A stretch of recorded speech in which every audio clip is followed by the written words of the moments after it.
So in today's video, I want to talk a little bit about the financial planning and financial clarity for doctors and entrepreneurs, especially those that have a lot of schooling. So this is going to be your higher level doctorates in, whether that's engineering, you've got your attorneys, and then also doctors. But really I want to focus more on doctors. I'll kind of use that as the building point for the conversation today, and understanding that this can go across a lot of disciplines.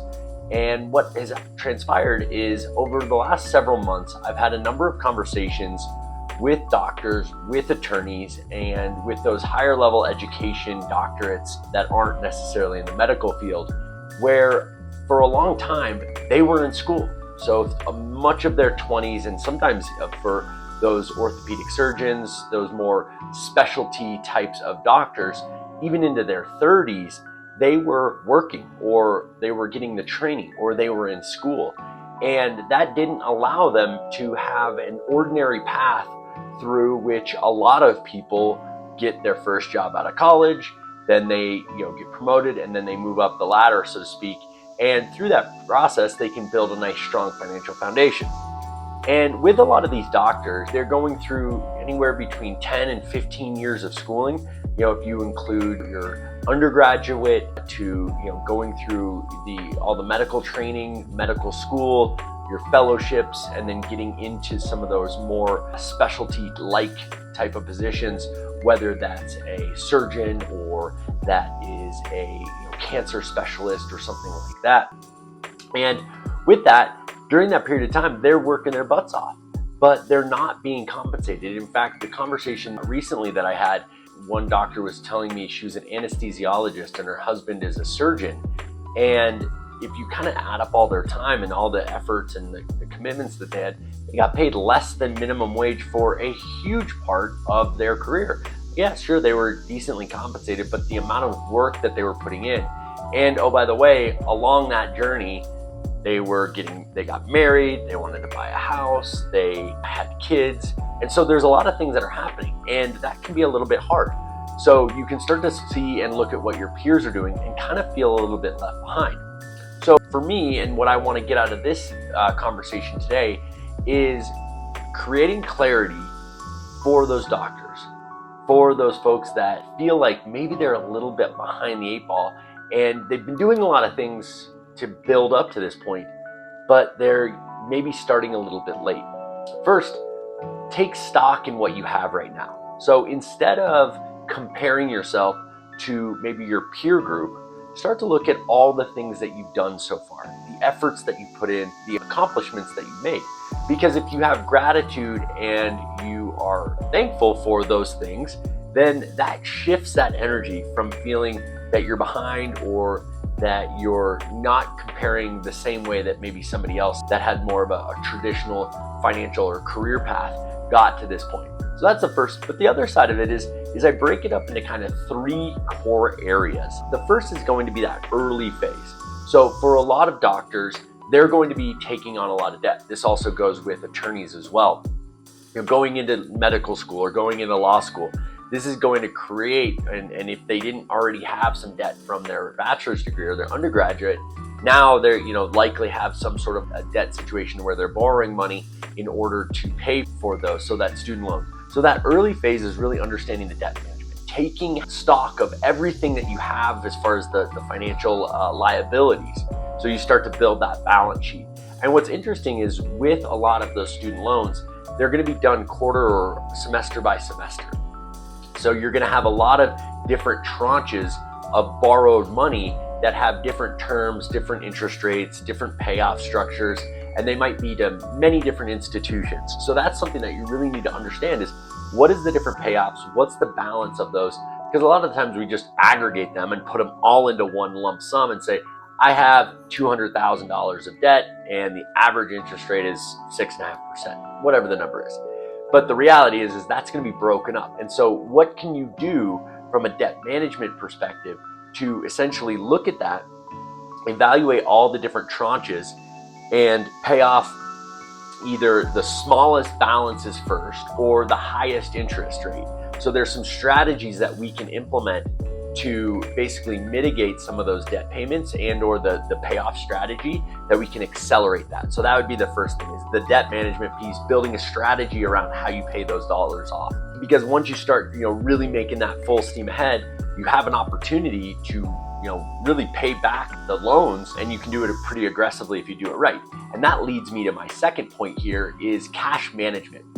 So as I mentioned, this gal that I'd been chatting with, she, anesthesiologist, making good money, has all of this period of time. Her and her husband were both in medical school, going through the fellowships, going through the training and all the different things that they had to do. And they were basically earning minimum wage or less at most points in their early career, through their 20s and early 30s. And that put a strain on their cash flows. I mean, it was like they were trying to make ends meet, and they were trying to, work it, and with the idea that they knew that they could get that later gratification. So they were going to get that delayed gratification, but they knew that during that early phase, it was going to be hard.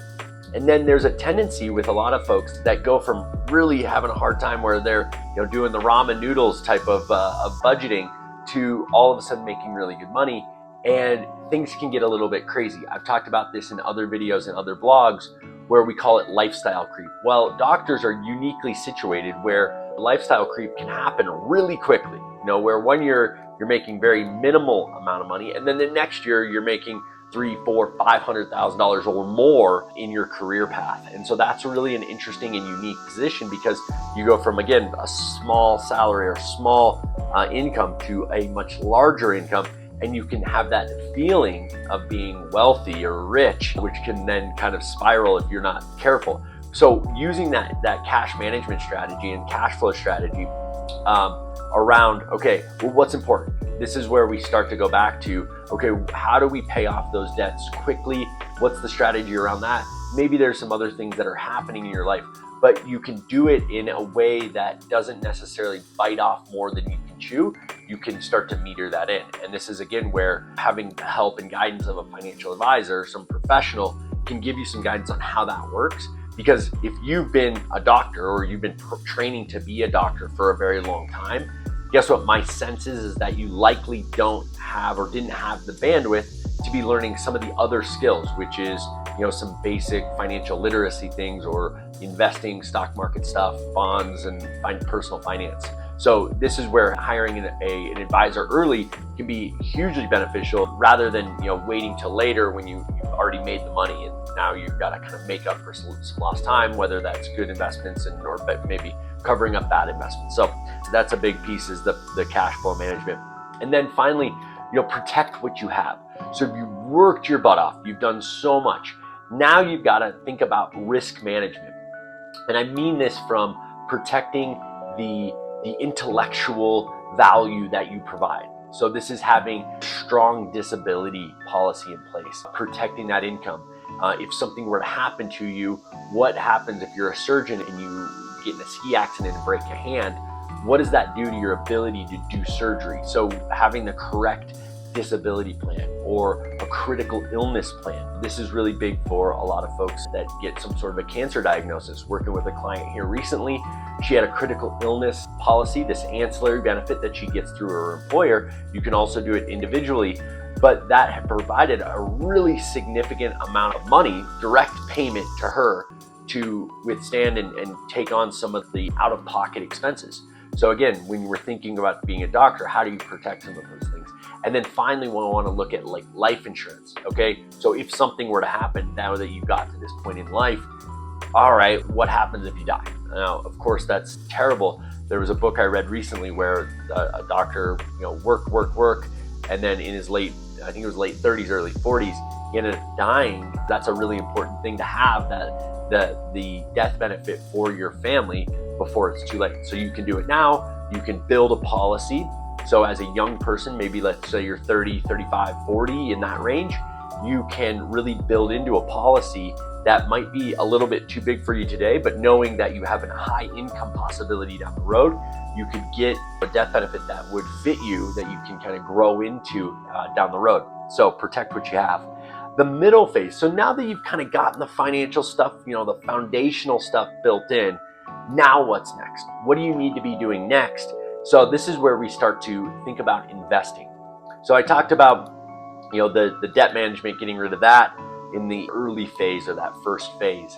Now when we get to the next phase, now we shift that focus to how do we put more money into the investment vehicles? How do you start, saving for retirement, putting away money? This is where we start to look at, strategically investing every single month, or building some of those plans.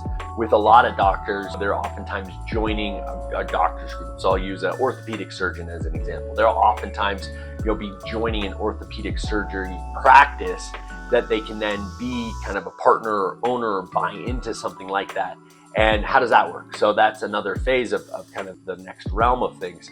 Is now you've got the opportunity to invest more money at a higher level. This is where you make up a little bit for lost time, and it's not for taking on excess risk. It's that you get to put in more dollars on a monthly, quarterly, annual basis than maybe a traditional career path where they make X number of dollars. Let's say they make $150 or $250,000. And they just get the 3 to 5% pay bump every year, and every 3 to 5 years they get a promotion at work, which might bump their income like 10 to 15% more and above that. So whereas a doctor has the ability to go like exponentially higher over time. That's a big piece. So thinking about saving that money to invest, and this is again thinking about cash flow, so they start to build on top of each other. And then the final phase is that growth phase. So you've gotten through the middle, the early phase, where it was the grind, it was the getting out from underneath the rock or getting out behind the 8 ball, however you want to think about it. And then you get in that middle phase where things start to click. So you start to see the fruits of your labor. This is where you then start to think about the growth. So this might be in your late 40s, maybe even early 50s. You're now a partner, or you're inside of a practice. You're probably a bit more senior at this point. And now you can start to really accelerate that. So now you can start to look outside of the realm of maybe just the practice. You could look at buying other practices. You can look at doing things that are outside of the realm of what you're doing. And all of a sudden you are in a really good spot financially. So these are just some of the factors that I would look at, is these different phases, which is that early phase, build the foundation. The second phase is really get the investment chops underneath you, start to build. And then the final phase is really growth. So you're looking not only within your business, but also maybe outside of that, and you can start doing some other things, because you hear doctors and the things that they've done.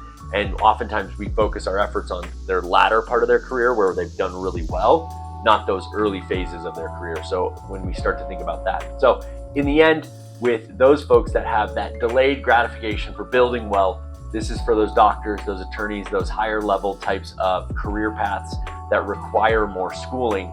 Think about this when it comes to where you are in your wealth building process, because there are some terrific steps that you can take that will ultimately help you and maybe help mitigate some of that emotional stress and anxiety that you're feeling a little bit left behind.